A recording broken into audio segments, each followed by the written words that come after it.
And we are back, people. What is up? How y'all doing?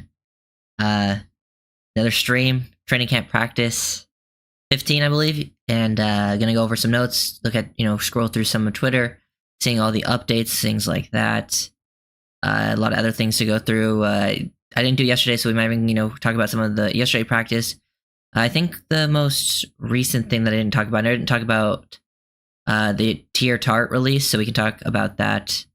I know McDaniel said today that it was might not be like a scheme fit thing. I think it's a combination of like not a scheme fit. There's probably, there's always been problems, at least in the past, for Tart, like when it comes to like getting along with coaching staff, effort things. And then I think the biggest like Benito Jones is day to day, and they still decided to release him, and those were like their two nose tackles. I think it really shows a lot of confidence in what the D-line room did in that preseason week 1. Specifically, pretty much everyone, but like Gallimore, and then like guys like Brandon Peely, Isaiah Mack, because they play that similar position to him. So that's kind of like definitely shows a lot of confidence, I think, in those players. So that's definitely, I think, one of the most important things that you can take out of that release. A little bit surprising, but also, I guess, like, not crazy, but we'll see. See how it plays out. It's definitely going to be fun to watch this defensive line room over these, coming days. Let me go here. Okay, yeah, so some injury updates. Benito Jones day to day. Jalen Ramsey, team is being more proactive with Ramsey on something he's dealing with, making sure he's, he's good. So it's nothing serious. I think Ethan Bonner has a concussion. That was a yesterday thing.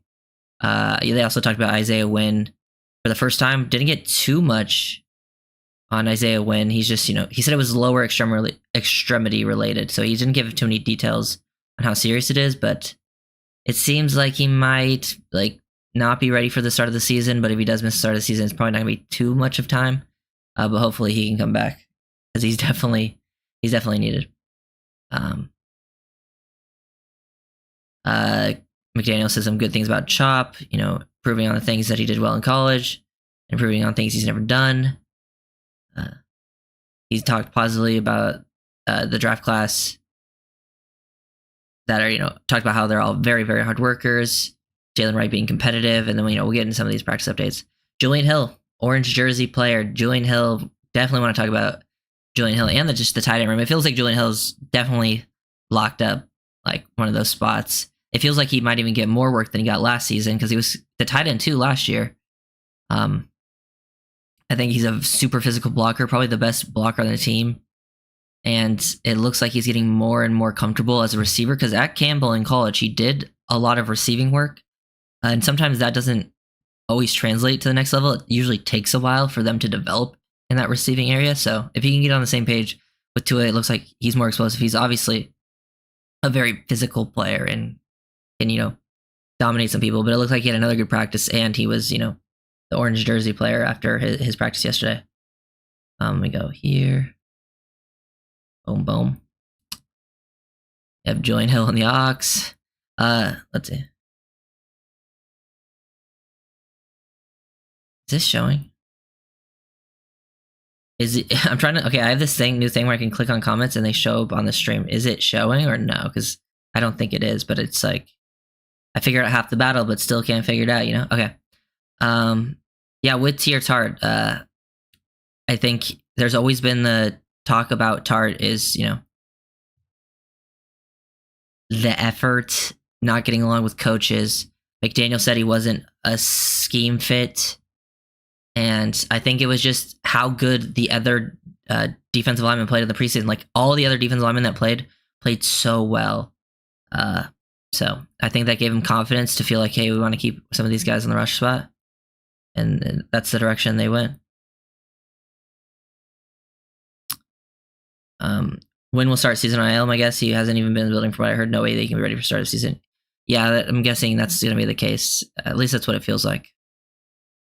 But Emmanuel Agba gets this going with a super impressive rep, holds the point, and rides the wave on a Linebacker. Thwarts the rat block on Julian Hill, and is there for the play on H-hand. Agba probably also played a thing in that, because he can play some interior stuff too if needed. Chop defeats an angled block. Chop defeats an angled block to force Achane to bang an outside track, funneling him to help. Tua had Braylon Sanders for a long touchdown, but the flag is out on Siran Neal. Interesting. But Neal's been having like very, very insanely good camp. He said, my favorite Skylar rep ever. He has the in cut for 15 yards to burn, but the way he influenced the hook backer and moved him to flat, that's growth. That's definitely growth if that's the case, because I think that's one of the biggest problems with when Tua goes down and you have the backups in. The biggest, like, one of the biggest differences is just like the ability in the pocket with like footwork and things like that, ability to move people with your eyes and like the timing of it all. And like Tua's just such a natural at those things, and most QBs are not. So hearing, Skylar do that is always a nice thing. It does feel like Skylar is slightly ahead of Mike White right now.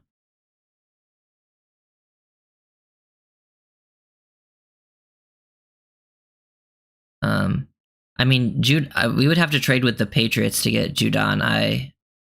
I doubt that we're gonna end up with Judon. The Patriots won't trade with us. I don't think win is done, but we'll see how it is. We'll see how it plays out. I think Jalen Wright just scored a 30-yard touchdown up the gut. The way he processes and hits that linear jump cut one step is it's different. He did fumble on the next play, however. The ups and downs of a rookie running back sometimes, but love hearing about, hitting jump cuts and hitting things very hard. That is one of the things that Jalen Wright can very much bring to this team while still fitting within the system. Always nice to hear positives about that. Tua with the perfect ball placement on an out to Malik Washington. Jordan Brooks is on the trail hip. If the ball is inside at all, it's a pick, but not only is it a completion, it leads Malik into the run for catch and leaves Brooks behind without a tackle. I mean, Tua's ball placement has always been very good and definitely helps with yards after catch opportunity. I do feel like the Dolphins still need to get, feels like the yak has improved from year 1 to year 2 under McDaniel. I do think the Dolphins have the player to get more yak, and I feel like they've added more players like a Jonnu Smith, guys that can get you more yak opportunities. That will definitely help the offense out. They're just such a, push the ball down the field heavy team, high, yards per, average down the field. We're only 10 or so reps in, but between his pocket mobility and the pass pro, Tua's had all day to throw. Interesting. I mean, I like hearing that. I like hearing Tua's got time, because it feels like the D line has taken advantage of the O line throughout training camp, and always like hearing about the Tua pocket mobility. Right, will definitely first in the zone scheme. Oh yeah, for sure. Those Jack Driscoll reps when he was first off the snap the other night in the game. More of that today. He just hit a second level block that created a seam for Jalen Wright and another monster run. Yeah, I've said it since we signed Driscoll. He was a great scheme fit for this team. Seems like he's getting more acclimated, more comfortable as well. And then, if you watch some of those snaps, especially he was getting off the ball very quick. Like he was jumping it like perfect timing. And he obviously has the athleticism to make up for it. I like hearing that he climbed to second level, because I think that was probably where the offensive line struggled the most in that week 1 preseason game. Is they did a lot of the initial blocks really well. I think, reaching, cutting people off, but climbing to the second level, I think, is the next step for those guys in those preseason games that I want to see. I much prefer Driscoll at right guard. I mean, I don't really have a preference whether it's right guard or center, to be honest. I'd rather have Driscoll at center than Eichenberg at center, to be honest. I just think that's better for the scheme, but I do think Driscoll is better at right guard than he is at center. I think so. It was a pretty, lighter practice day, so I think those are all like the updates for today. I think yesterday there was some stuff that I missed. Let's see if I can find it. Yeah. Robert Jones was in the orange jersey yesterday. Calais Campbell, Zach Sealer had really good 1v1 periods, winning in a phone booth. Leonard Payne had 2 wicked rush moves that got him wins. Yeah, Leonard Payne's another one who in that preseason game I thought outperformed expectations, like for sure, like really, really made some plays towards the end of that game. So it'll be interesting to see if he develops. Like he's not going to make the roster, but it will be interesting if they keep him around as like a practice squad player that they try to develop. Andrew Myers really come on. Yeah, I'm going to probably make a video on Meyer tomorrow. I think he could be that center they keep on the practice squad. And also, if Isaiah Wynn starts, there's an open spot on the offensive line if Isaiah Wynn is going to start the league on the injury list, which it seems likely. It seems like, you know, they could potentially keep someone like an Andrew Meyer if that is the case. Patrick Paul, you know, doing good stuff yesterday. And then I think, yes, some of that. Jordan Brooks is beginning, you know, since he's returned from injury, just been involved so much. Interesting. Okay. I have Meyer on the 53. Yeah, I think if they're going to keep 9, I'm going to guess they're going to keep 9 with waiting for Wynn to come back from injury. And yeah, he definitely has a chance to be that spot. But yeah, last guy on first cut. Yeah, that's what I'm saying. When Wynn comes back, he'd probably be the one to get cut and they go to the practice squad. That's why I'm just seeing him as like a practice squad player that with the potential to make it with the injuries. Jalen Wright doing his, you know, usual good stuff. Patrick McMorris doing more, you know, splash plays in practice. He had one stop yesterday coming from depth and another well sniffed out screen where he beat the ball carrier. Basically just like what he did in that preseason game. It's nice to see maybe, you know, built confidence off that where he can also build it into practice too. So definitely want to see how he continues that into the next game. Deshaun Hand probably also played a decent part in the release of Tart. I feel like Hand is probably like he didn't play as much as he played early in that preseason game. He didn't play as much as some of the other D tackles because I think they're pretty comfortable with him. It feels like Hand is like kind of ahead of them in like the eyes of the coaches. But if those other guys keep playing like really well, it's, you know, it's gonna be tough. What's up, brother? Hey, I actually like how we were looking on both lines. Yeah, I mean, I still think, you know, there's improvement needed, but for sure, I think it definitely looks better in the preseason game than I think people expected, especially on the defense side of the ball. I think the offensive line played pretty average, but that was probably better than expected. And the D line was just pretty dominant, which is nice. Meyer took the 1v1 work to team, had a bull rush from Isaiah Mack and dropped the anchor. That's nice to hear because I would say that was probably Meyer's biggest problem coming out of college. And he got to show some of that anchor too. I'm going to show it in a film breakdown tomorrow. But he got to show some of that anchor in that preseason game because he really struggled with his anchor coming into this league. That was one of like his biggest negatives, but nice to see improvement. Jalen Wright had a nice big gain on a swing. Needs to do a key block from Malik Washington on the perimeter. That was probably Malik was doing a pretty good job blocking too in that game too. Tyreek cannot be more alone on a deep shot from Mike White. 60-yard touchdown. I think that was shown in a video yesterday too. And it's nice to see guys like Robert Jones was the orange jersey yesterday. Julian Hill was the orange jersey today. I feel like those are guys it's going to be awesome if they really like take a big step this season, which it feels like from the practices that they are. McMorris doing well as well. I'm glad he's doing good because I didn't expect him to make plays like he has been. Yeah, same.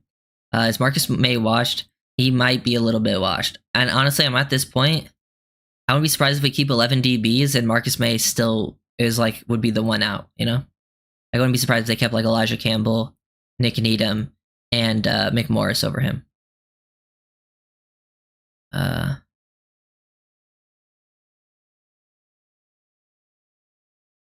Yeah, it was nice to see Paul get a lot of action in that first game. I like that they kept him in for a while because I feel like he just needs reps, and it was nice to see him get going. Quinn Bell was getting active. You know, I hope Quinn Bell gets more reps in next week's game, which I think he should. Because I'm expecting, you know, the starters to get some work, but then you don't have a lot of the backup guys. A lot of them got hurt, so you have pretty much camp bodies that you'll probably see late in the game. But I want to see Quinn Bell at edge, and then I want to see Chop and Kamara next game. I think Kamara definitely needs to get some action out of the rookies, but we'll see. Then we got Durham Smythe catch and run for first down.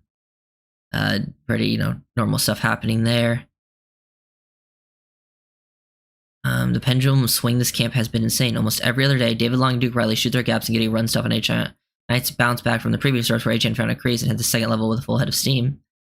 Kendall Fuller I heard Kendall Fuller had a really good day yesterday. He was just all over it and breaking everything up.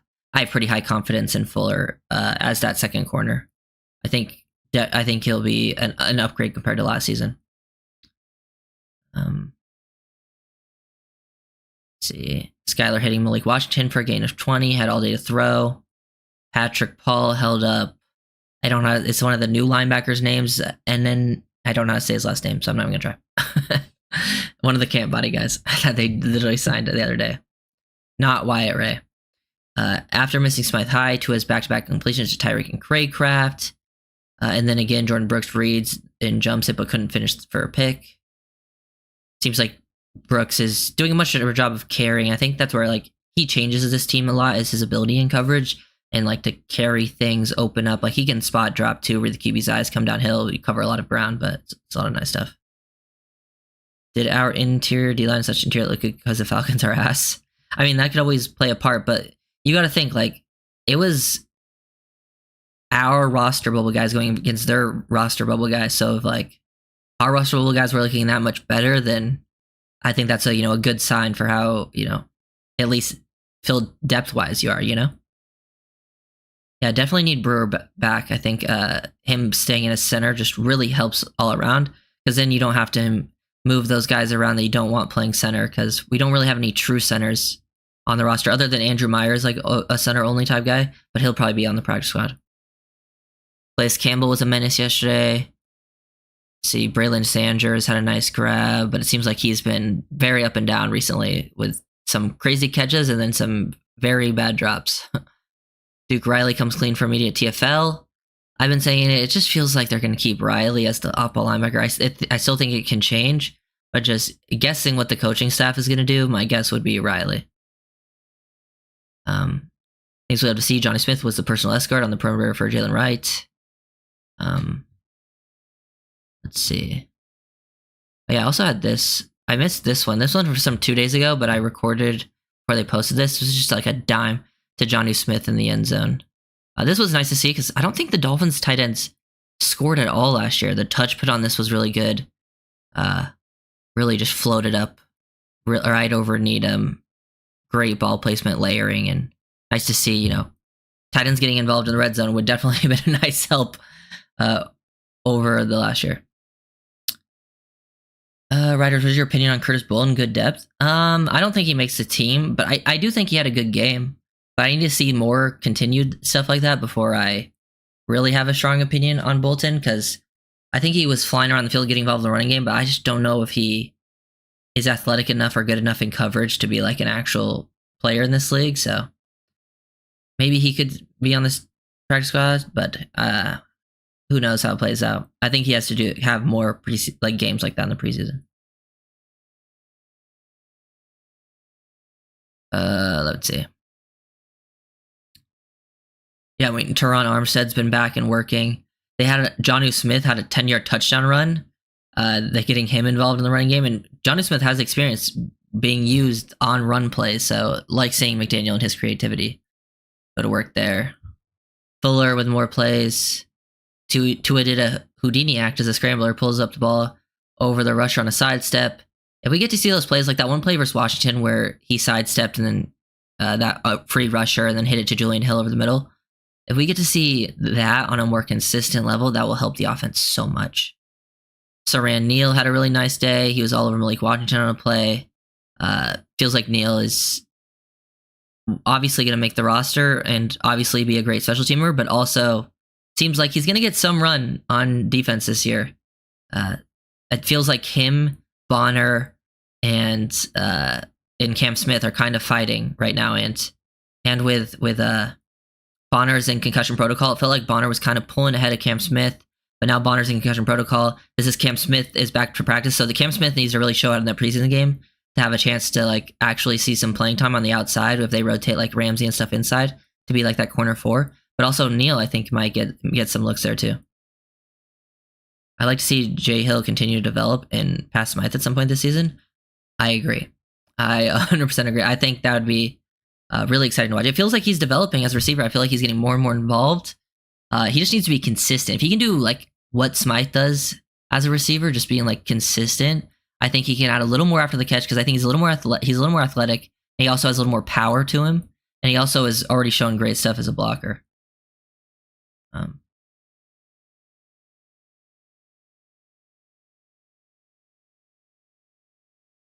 yeah, this is really want to see Cam Smith. I think that's one of the players I'll be looking. If he is, I think he should play in this preseason game. I know he's like just coming back from injury, but if he is playing, he will be one of the guys I pay most like close attention to live, because he needs a big one, and it only would help with competition, because I already feel pretty good about the secondary. If Cam Smith shows up, damn, they're in a good spot. And then yeah, another Jonathan Harris wins for a would-be sack. Harris had a pretty good preseason game too. And then White stays with it and throws it to Julian Hill for the touchdown, working on Jordan Crowbar. Just feels like, yeah, you've been seeing more and more Julian Hill stuff. What about the newly D tackles? He just can't body? Yeah, most likely. I just feel like there's too many bodies in the D tackle room. I heard it, it's the Florida State kid. There's just no real like film out there for me to watch, so I don't really have a strong opinion about him as a player. So I'm just imagining he's really a camp body if he's not signed at this point in the season, and feel pretty good about the rest of the room right now, because I mean, we can look at I think I have it. Let me find it. They released a new depth chart, I believe. Let me pull it up. You take these depth charts with a grain of salt, especially like once you get to the later guys. But with the release of Tart, they have Benito Jones as starting like nose tackle, and they have Brandon Peely as a second nose tackle. So I think that release really gives it's going to give Jones more playing time, but I really think it really does give Peely the chance to make this roster. I also think it's a good thing for Gallimore, because how good Gallimore played in that game. Like Tart, while he was more of an interior, like going to be more of that nose one tech, and Gallimore is going to be more like 3. Can even give you some edge reps. I think that explosiveness Gallimore brought really excited them, even though they have Gallimore as like 3rd string on here. Don't put too much stock in that. We'll see what kind of work he gets in this upcoming game. But I think it's going to be a fun battle to watch between, and depending on, they're probably going to keep 5 guys if I had to guess, and you have your 3. And it feels like it's going to be between like Deshaun Hand, Peely, Gallimore, Harris, and even Isaiah Mack. I've disagreed on him. I do think Mack is going to be more of like a practice squad. But it did, like, he was playing well in that game too, and he is more of in like that nose +1 tech type of body, while Gallimore, Harris, and Hand are kind of more of like Harris and Hand are actually pretty similar players, so I wouldn't be surprised if it's just like Hand knocks Harris out, and then Gallimore is someone who's kind of the unique explosive one of the group.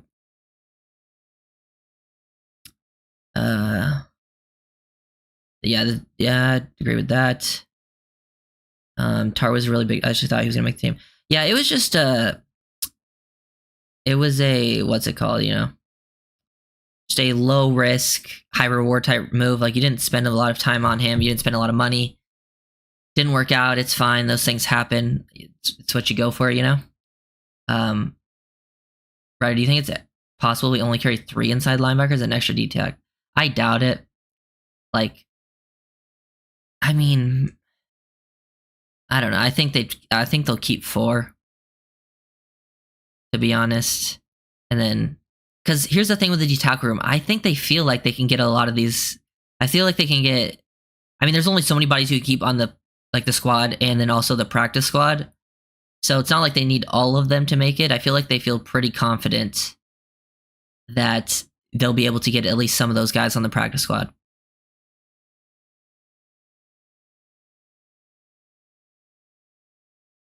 Pulling for Bonner to make 53s and excited. Yeah. I mean, I would be pretty surprised at this point if Bonner didn't make the 53. I think, he does have a chance for that 4th corner spot for sure. He needs to come back and play this preseason game though, if he really wants that chance to fight for it. Yeah, Gallimore was playing. Gallimore actually surprised me. He was one of the biggest surprises of that game. Is there anything else? Let's see. Anything else with this depth chart that was surprising? I don't think so. Still the 2 running back spots. I mean, they have Savon Ahmed ahead of Jalen Wright and Chris Brooks. That's why I don't put too much stock in this stuff. They do have, they have Robert Jones at left guard and then Eichenberg at right guard on their thing. But I think in practice, Eichenberg's been doing center stuff while what's his name has been down. You think Storm makes the team? I think Storm is a practice squad guy. There's just so many bodies. I think in the past, if there was like this team, like, from, a couple years ago, I think he had a decent chance. Like, if you look at it in the past, like Bonner, Kohu, Needham, they've all made the squad as undrafted rookies. But this room is so stacked, and all those guys are still here. And then you have Ramsey, Fuller, And then you have safeties you got to keep. And usually you keep about 10 DBs. I wouldn't be surprised if they keep 11, and there's still not enough for these UDFAs. So, but I do think Storm Duck, Isaiah Johnson, Jason Maitre, all guys potential for practice squad, the UDFA group. They all did pretty well. Need to see more from Colbert and Mark Perry if they want a chance. But those other guys are more, corner nickel type. So you can't keep all of them, but it was pretty nice.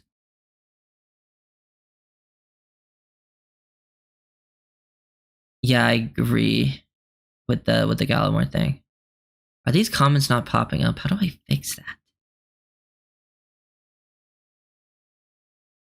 That's unfortunate. I finally got it to show up on my OBS, but I don't see it then showing up on my screen either, which kind of sucks.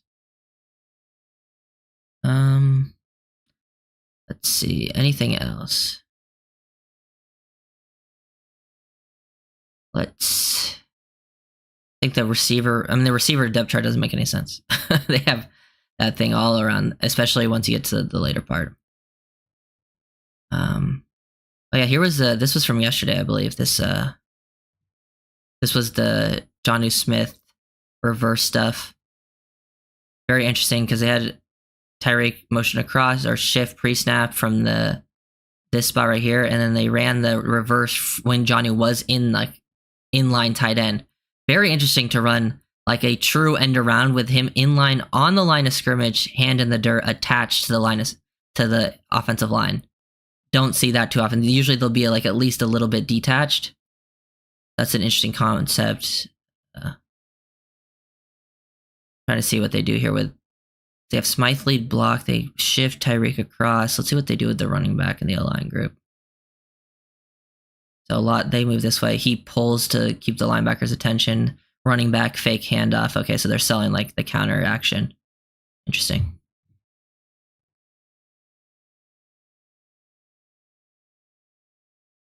Thought my chest hair was a tattoo. That's funny. Snead has been disappointing. Yeah, I mean, I don't really have, to be honest, I don't have too high of expectations for Snead, so wasn't really disappointed. It was kind of just expected. You think we get more production from the tight end position? Oh, 100%. 100%. I feel, I think Jonnu Smith was a kind of exactly what that tight end room needed. He's not this high-end, crazy, high-level player, but he does exactly what the Dolphins need at that position with the yak very, very well. So that, I think, is pretty big. And then I just think Julian Hill is developing. Tanner Connor is developing, and he might be a practice squad guy, but Hayden Rucci is intriguing as a blocker. He's probably another practice squad candidate. And then even Fortson, if he makes the team, is another player who, you just have way more bodies there this year that bring different skill sets. And I think you're going to see a lot more usage. And the Dolphins did run a ton of 12 personnel in that first preseason game. Not saying that's what they're going to do there in the regular season. I think they were just mixing things up. But it was nice to see them, do something different. I still think they're going to be a heavy 21, 11 personnel stuff. But it was weird to see so many 2 tight end sets when they barely did that last year.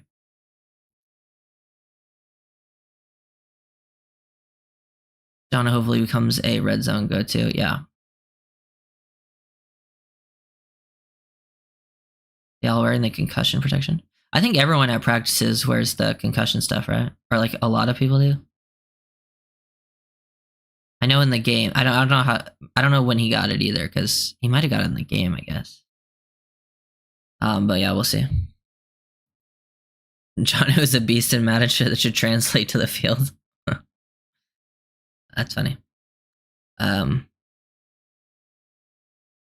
Yeah. Let's see. I wonder if they're going to use because Malik Washington did play a lot of those reps in the last preseason game. Because the Dolphins run a lot of 2 receiver sets. As we're talking about, they were running 12% in the preseason game, and they run a lot of 21%. That means you only have 2 wide receivers on the field.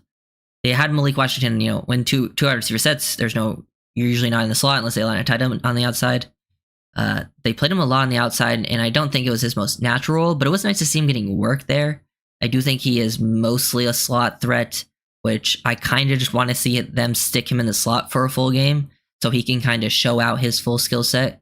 I don't think he quite got to do, he got to show it in spurts in that game, but I want to see if they expand upon that. the O-line stuff, nothing too crazy. I feel like you pretty much have some guys locked in. You have 8 locked in for sure. You have 9 players locked in, but Isaiah Wynn is one of those on the PUP, so you have 8 on the roster currently that are going to make it. And then you have, because Keon Smith also got injured, which takes his spot away. So guys like Andrew Meyer, Sean Harlow, Lester Cotton, Ryan Hayes, those guys, if one of them, really steps up, and it seems like Meyer's been stepping up, they have a chance to make that roster, at least initially. OBJ needs to get on the field. Yeah, I'd love to hear about that. I haven't heard it yet. Odell has been hurt. I think he's been hurt the whole camp, but I think that coach called him week to week, right? So I believe. So it seems like he's not too far off, but they're not trying to rush him back or anything. But it would be nice to see him get some practice with Tua, because it's such a timing-based offense, and you got to be on the same page. So there might be some, growing pains at the start of this season when it comes to those players. Yeah, I think, Scotty, you're talking about the helmet protection. I think it is mandatory in practices. And then some people started wearing them in games, I'm pretty sure. I think people are just testing it out to see what it's like in the preseason. I think with the tight end group, it's just the tight end group is very split. You have 3 tight ends on the roster that are clearly your Y tight ends, your inline guys. And 2 of those guys will be making the roster. I imagine the other one might make the practice squad. And then you have some clear F tight ends, which one is Jonnu Smith. But you might only just keep 3, and it would just be, Smythe, Hill, Jonnu Smith. And then we'll see what they do with the likes of Jody Fortson or Tanner Connor and how they work that around. Because last year they only kept 2 tight ends on the initial roster. They had pretty much 3 around after that. They had to keep an extra running back with how the injury stuff played out, and then they rotated people around. But yeah.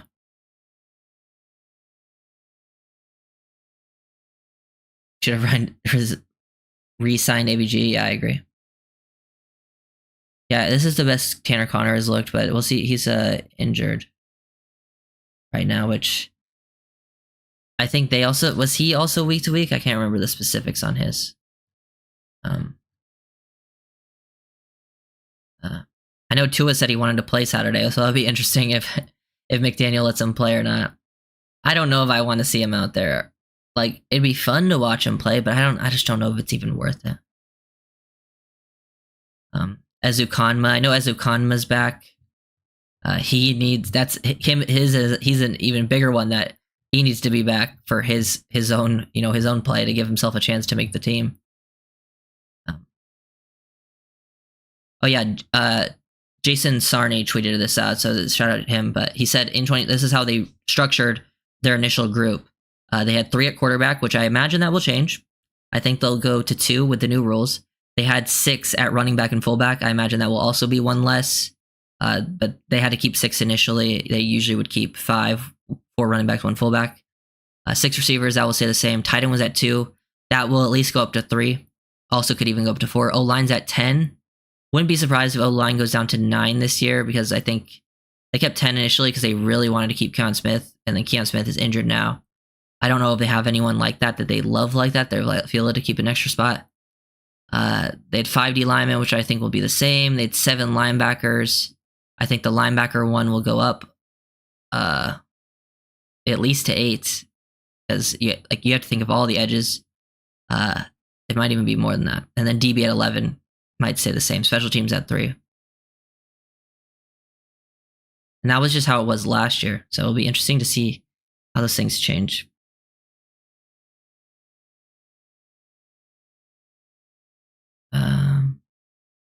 Yeah, I think our linebacker core has gotten better for sure. I definitely feel more comfortable about Jordan Brooks over Jerome Baker.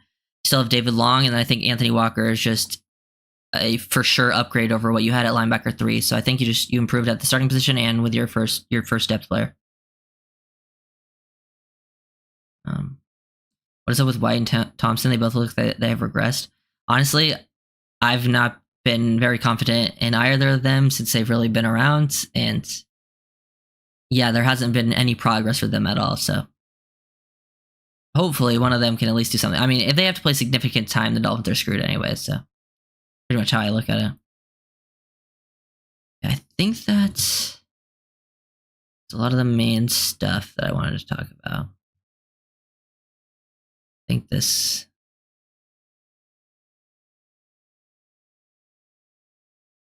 But yeah, I think that's I don't know why these isn't popping up, but whatever.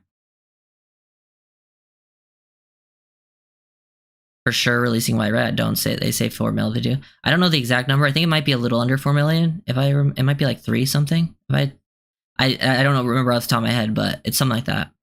I would like if that's the difference. Like it seems like Skylar might be ahead anyway this camp. Like they seem like they're not super far off of each other. But if Skylar's even or slightly ahead, you might as well keep Skylar because he's younger and less money. So, and you can still might be able to get Mike White on the practice squad if they really want to. But I don't know. It just depends who finishes the year strong. But if Skylar clearly outplays him, they'll probably keep Skylar, and then yeah, I would release him. So. Okay, I think that's all we got for today. Tomorrow, I believe, is a joint practice, so I'll do a stream tomorrow for sure, and then there will be nothing on Friday, and then we're back to the game, and we got new film. Let's go. And expect some more film breakdowns. I posted Isaiah Mack and Storm Duck today. Tomorrow, I'll probably do Andrew Meyer and either Peely or Isaiah Johnson, and the day after, I'll do the one I didn't do, and then someone else. Love how you got your videos when you talk fast. Yeah, that's for videos only, not the streams.